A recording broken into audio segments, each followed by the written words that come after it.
یہ ہے کہ کھڑے ہو کر پیشاب کرنا بالکل جائز ہے، اس میں کوئی گناہ نہیں ہے۔ لیکن دوسری طرف حضرت عائشہ رضی اللہ تعالی عنہا کی حدیث ہے، وہ بھی صحیح حدیث ہے، اس میں آتا ہے کہ آپ حضرت عائشہ فرماتی ہیں کہ من حدثکم، جو تمہیں یہ بتائے کہ نبی صلی اللہ علیہ وسلم نے کھڑے ہو کر پیشاب کیا ہے، فلا تصدقوہ، اس کی تصدیق مت کرو، یعنی اس کو جھوٹا قرار دو۔ تو یہ دوسری حدیث ہے جس میں امی عائشہ فرماتی ہیں کہ آپ صلی اللہ علیہ وسلم کبھی کھڑے ہو کر پیشاب نہیں کرتے تھے، بلکہ اگر کوئی کہے کہ آپ نے کھڑے ہو کر پیشاب کیا تو اس کا انکار کر دو۔ تو حضرت حذیفہ والی حدیث سے پتہ چلتا ہے کہ بہرحال نبی نے یہ کام کیا ہے۔ امی عائشہ تو چونکہ روز جو نبی صلی اللہ علیہ وسلم کا معمول دیکھ رہی ہیں اس کے حساب سے بتا رہی ہیں کہ نبی یہ کام نہیں کرتے تھے۔ تو اس سے ہمیں پتہ چلتا ہے کہ آپ صلی اللہ علیہ وسلم کا جو عام معمول تھا وہ بیٹھ کے پیشاب کرنے کا تھا، اور اس میں آپ صلی اللہ علیہ وسلم اتنی زیادہ تاکید سے اور اتنی پابندی سے بیٹھ کے پیشاب فرمایا کرتے تھے کہ امی عائشہ کو یہ گمان ہوا کہ یہ کبھی ہو ہی نہیں سکتا کہ نبی کھڑے ہو کر پیشاب کریں گے، تبھی تو کہہ رہی ہیں کہ جو یہ کہتا ہے اس کا انکار کر دو۔ تو اس سے پتہ چلتا ہے کہ اصل سنت اور اصل ادب یہی ہے کہ بیٹھ کے پیشاب کیا جائے۔ ایک واقعہ ملتا ہے کہ کھڑے ہو کر پیشاب کیا، تو کبھی بھی ایک واقعے کو اصول نہیں بنایا جاتا۔ اصول ہمیشہ یعنی اصول اور ضابطہ وہاں سے اخذ کیا جاتا ہے جو عام معمول ہو۔ تو ایک دفعہ آپ نے کھڑے ہو کر جو پیشاب کیا تو علماء اس کی وجوہات بیان کرتے ہیں۔ بعض علماء کہتے ہیں ہو سکتا ہے وہاں پر بیٹھنے کی جگہ نہ ہو، بعض نے کہا کہ ہو سکتا ہے آپ صلی اللہ علیہ وسلم کی کمر مبارک میں یا گھٹنے میں تکلیف ہو، کوئی عذر ہو، بعض نے یہ کہا کہ ایک بیماری ہے گھٹنوں کی یا کمر کی جس میں کھڑے ہو کر پیشاب کرنے سے فائدہ ہوتا ہے، تو عین ممکن ہے آپ صلی اللہ علیہ وسلم بطور علاج کے کر رہے ہوں، اور یہ بھی ممکن ہے کہ آپ صلی اللہ علیہ وسلم اس لیے کھڑے ہو کر کر رہے ہوں تاکہ لوگ کھڑے ہو کر پیشاب کو بالکل حرام نہ سمجھیں، کیونکہ بعض دفعہ بیٹھنے کی جگہ نہیں ہوتی تو کھڑے ہو کر ہی پیشاب کرنا پڑتا ہے۔ تو جو جمہور علماء ہیں ان کا موقف اس بارے میں یہ ہے کہ بیٹھ کے پیشاب کرنا سنت ہے، ادب ہے، اور کھڑے ہو کر پیشاب کرنا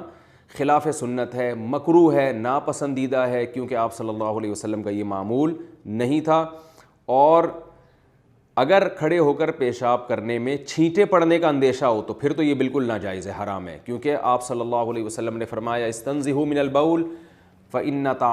عامۃ عذاب القبر منہ، پیشاب سے کی چھینٹوں سے بچو، یعنی پیشاب سے بچو، اس لیے کہ اکثر عذاب قبر پیشاب کی وجہ سے ہوتا ہے۔ تو خلاصہ کلام یہ ہے کہ کھڑے ہو کر پیشاب کرنا مکروہ ہے، ناپسندیدہ عمل ہے، اصل سنت یہی ہے کہ بیٹھ کے پیشاب کیا جائے۔ البتہ کھڑے ہو کر پیشاب کرنے کو حرام یا گناہ کبیرہ نہیں کہا جائے گا، ناپسندیدہ مکروہ کہا جائے گا، اور اگر کوئی ضرورت ہو تو پھر بالکل جائز ہے۔ جیسے بعض دفعہ واش روم میں بیٹھنے کی جگہ ہی نہیں ہوتی، جب آپ کسی دوسرے کنٹری جاتے ہیں تو وہاں جگہ ہی نہیں ہوتی، بعض دفعہ انسان جلدی میں ہوتا ہے، واش روم کا دروازہ بند ہے تو اب اتنی دیر انتظار کرنا مشکل ہے، تو پھر چلو وہیں کھڑے ہو کر پیشاب کر لیں انسان۔ تو کوئی عذر ہے تو بالکل جائز ہے، اور اگر کوئی عذر نہیں ہے تو پھر بہرحال مکروہ ناپسندیدہ ہے یہ عمل۔ باقی اس بارے میں اور بھی بہت ساری روایتیں ہیں۔ حضرت عمر سے مروی ہے کہ میں جب سے اسلام لایا ہوں میں نے کھڑے ہو کر پیشاب نہیں کیا، لیکن حضرت عمر سے ایک دفعہ کھڑے ہو کر پیشاب کرنے کی روایت بھی ملتی ہے۔ تو باقی جو روایتیں ان میں دونوں طرح کی روایتیں ہمیں ملتی ہیں۔ تو یہ دو حدیثیں بالکل بے غبار ہیں،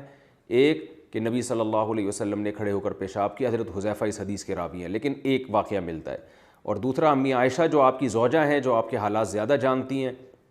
وہ بتاتی ہیں کہ نبی صلی اللہ علیہ وسلم ایسا نہیں کرتے تھے۔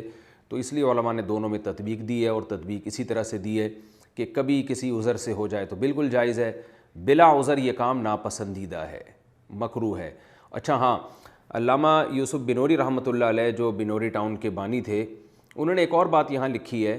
کہ کھڑے ہو کر پیشاب کرنا جو ہے اس زمانے میں غیر مسلموں کا شعار بھی بن چکا ہے، وہ بیٹھ کے نہیں کرتے پیشاب۔ تو فرمایا کہ جو چیز غیر مسلموں کا شعار بن جائے نا، اس سے اجتناب اور زیادہ ضروری ہے۔ تو مسلمان قوم ہمیشہ سے اسلاف سے لے کے آج تک کھڑے ہو کر پیشاب کو معیوب ہی سمجھتے رہے ہیں، برا سمجھتے رہے ہیں، اور ویسے بھی ایک عجیب سی ایک اس میں حیوانگی سی معلوم ہوتی ہے۔ تو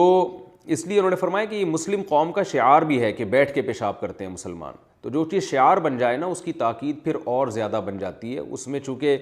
اگر آپ کھڑے ہو کر پیشاب کریں گے تو غیر مسلموں کی اس میں مشابہت بھی ہوگی۔ تو اس لیے ادب، تمیز اور سنت اور طہارت ان سب چیزوں کا تقاضا یہی ہے کہ بیٹھ کے پیشاب کیا جائے, کھڑے ہو کر پیشاب نہ کیا جائے. بچوں کو تنبیہ کرنی چاہیے اگر وہ واش روم میں کھڑے ہو کر پیشاب کرتے ہیں. آج کل یہ چیزیں بالکل ہمارے معاشرے سے ختم ہوتی جا رہی ہیں, بس ظاہری ادب و آداب رہ گئے ہیں, تھینک یو بات سے پہلے لگا دیتے ہیں. لیکن میں دیکھ رہا ہوں ایئرپورٹ پہ کبھی جانا ہو تو بچے واش روم میں کھڑے ہو کر ہی پیشاب کر رہے ہوتے ہیں. بڑی پڑھی لکھی فیملیز کے بچے ہوتے ہیں, تو ان کو ادب سکھانا چاہیے. اور خاص طور پر اس طرح پیشاب میں چھینٹیں بہت پڑ رہی ہوتی ہیں ان کی باڈی پہ, تو اس لیے افضل یہی ہے کہ آپ بیٹھ کر پیشاب کریں.